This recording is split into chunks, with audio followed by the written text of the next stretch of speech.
What's going on, ViJaGamers?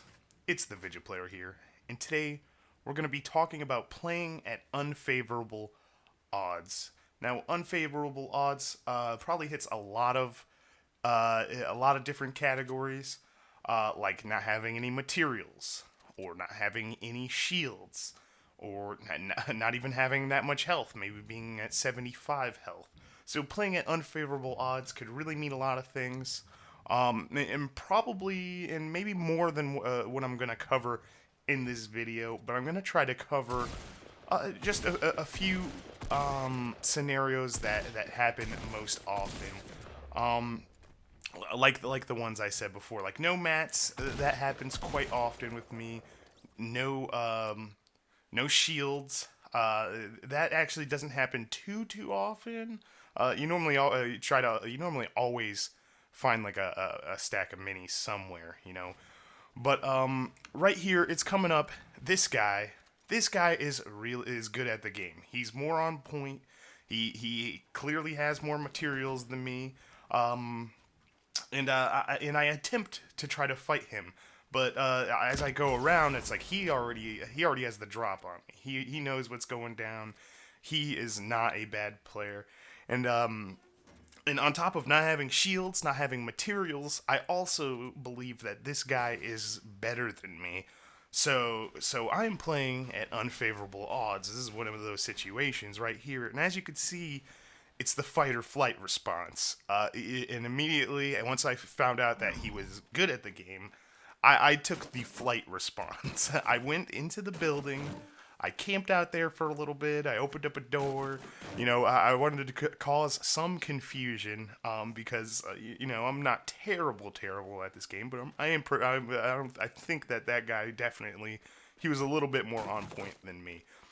But so I back out of that situation. I run away, and luckily enough, I actually get away from him.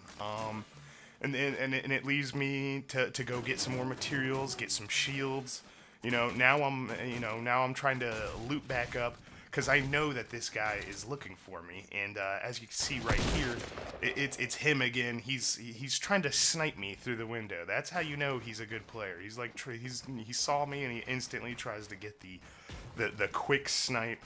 And now I'm like, I have a little bit more materials. I feel a little bit better with shields. So now I'm trying to get into the build battle. And like I said before, he's actually a good player, but as you can see here, I actually outbuild him. So maybe he wasn't that good, but I felt at the time when I was playing this match that he was way better than me. And that the first time I saw him wasn't going to end well. But I ran away from him, and then this happened. He comes up. We have a little build battle, and then there was a John Wick.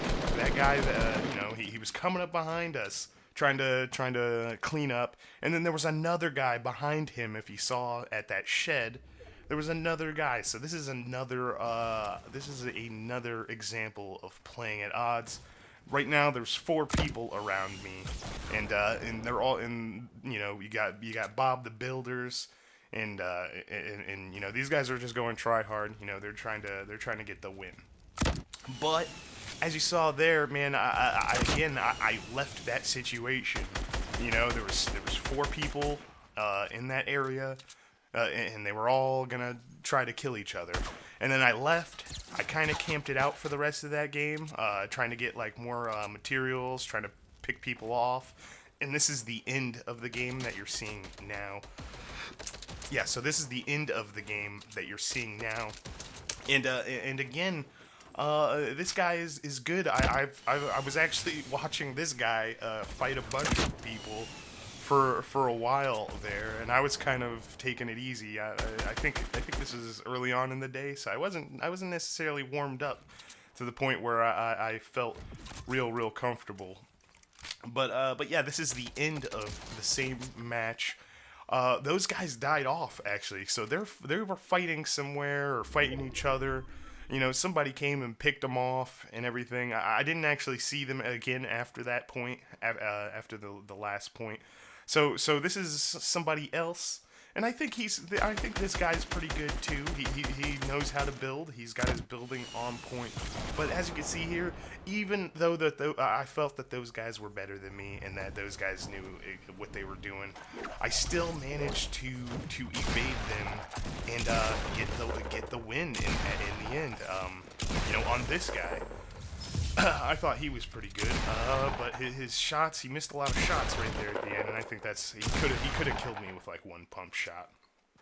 So yes, that was, I think in that one little game was a lot of examples of playing at unfavorable odds. There was a lot of there was a lot of things within that that would count towards unfavorable odds. My materials wasn't too bad, but I'd say like 300 materials, which is what I had, is not a lot of materials. That's not a lot of materials at all. This gameplay that you're seeing right now is different. This guy, you saw me rocketing him. He is on the last hill of the circle. He's on like, yeah, it's like the last of this of the game, and he's on the hill. He is on the high ground.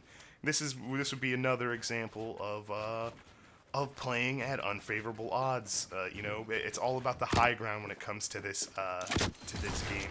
And as you can see there, I kind of built up. I was rocketing him from below. I built up out of his view. And I had actually got up on top of him, and I got the high ground off of him, and he went down. And so yeah, after getting on top of him, and taking him down, and now I own the hill. I own the last circle of the hill. I have the high ground on everybody. And the high ground in this game is very important. I would, you always try to go for the high ground. That's why so many people have crazy building battles. But again, in this gameplay, I get the high ground in the last circle, and I'm able to get the win. Just because of the high ground, really. Somebody tries to take me down, but that's what happens when you're up real high. People are gonna definitely try to take you down. Which is a good strategy. That would be a good thing to do. It's like if you see somebody up real high, maybe two people are fighting, having a build battle. Maybe you stay on the bottom and just take them down. Because having too high of the high ground is always a terrible thing. I'd have to say, but you gotta keep at least a little bit of the high ground. I wouldn't be afraid to build up super duper high, because that doesn't happen too often where somebody comes in and breaks down your thing. What happens more often than not is being in a build battle with somebody, and then they stop. They stop trying to build battle you, and they go to the bottom and try to take it down. But somebody else coming along and taking it down, that would be a real sneaky move, and definitely something that nobody really expects unless they see you, unless they notice it. But yeah, that game, getting the win again, building up to the person that had the high ground. And was just building defensively as I was trying to build up. He didn't really start shooting at me, until I really got up there. In this last video, we have a couple more examples of playing at unfavorable odds. As you can see right here, we are in the storm, and we're in the storm for a while. This happens a lot, and it's important. We already knew I'm playing a duo with Big K. We already knew we were going to be in the storm, so we made sure we picked up any bandages that were laying around. I think we had 15. And we pretty much figured that would lead us to the end. And it did. He got out, he got out. I got as close as I could, and then I crawled out. It's really important to know how far the bandages that you have, the heals that you have, will take you. It's really important to really keep that in mind. This is just playing and being stuck in the storm a bunch of times. Sometimes you're not gonna make it. Sometimes you do, like this one. But I got out. I went down. I got out. Immediately, the storm starts closing in on us again, and we outrun the storm at that point. But he goes down, right? So and I don't even have a lot of kills here, but he goes down, and I'm soloed now. Not only were we stuck in the storm, I don't have I don't have any shields. All I have is bandages. I think I had a campfire and I was at 100 health before I got into this little fight, and it's me against a team. It's me against a team. There's one solo guy somewhere. I'm not too sure on where he is. I think the other guy killed him while I was killing his friend. So yeah, at the end, another unfavorable odds, because I know you guys like to play in squads or duos. You guys like to play with people, and it's playing when your friend goes down, and especially now. I'm pretty good on materials, but I have no shields. I don't have 100 health, and this guy, he had the high ground. He was in a porta-fort. Really, I was just in a bad spot. He has another porta-fort here at the end, but it's really important to keep calm in these types of situations. I know a lot of you guys come in the stream and talk about, it's like, oh, I get the shakes, and I'm like, yeah, you're gonna get the shakes when you're playing. The thing is you gotta play enough so much to where you don't get the shakes. But right here, I'm even, I'm a little concerned about how this game is gonna go. I thought I was gonna die way long ago, and it turns out that I actually managed to survive for this long. So I'm going for it. I'm building up to him. He had 3 porta-fort because he was in a porta-fort, and then he went down here and dropped 2 more porta-forts.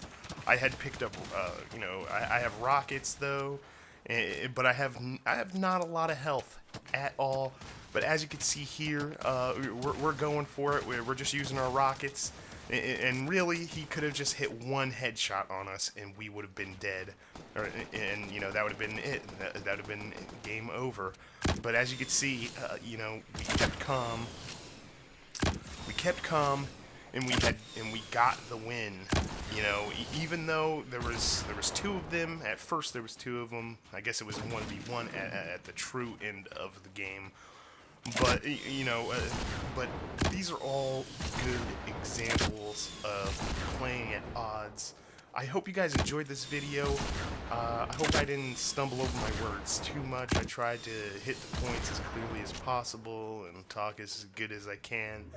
But I'm terrible at these types of things. But anyways, guys, I hope you guys enjoyed this video. I hope it's helped you out a little bit. I hope I gave you guys a little bit of pointers. I'm like I said before, I'm not really good at at explaining these types of things, but I hope that I made a couple of points throughout this video that helped you when you're playing. You just, for the most part, you kind of just stay calm and really just hit your shots and time out. Or, well, not time out, but make sure you pay attention to your materials. Make sure you pay attention. Make sure you just pay attention to your health. And I hope you guys go out there and get some wins. Anyways, this has been the ViJaPlayer, and I hope you guys enjoyed this video. Please leave a like and subscribe and do all that other stuff. And I'll see you guys in the next one. Peace.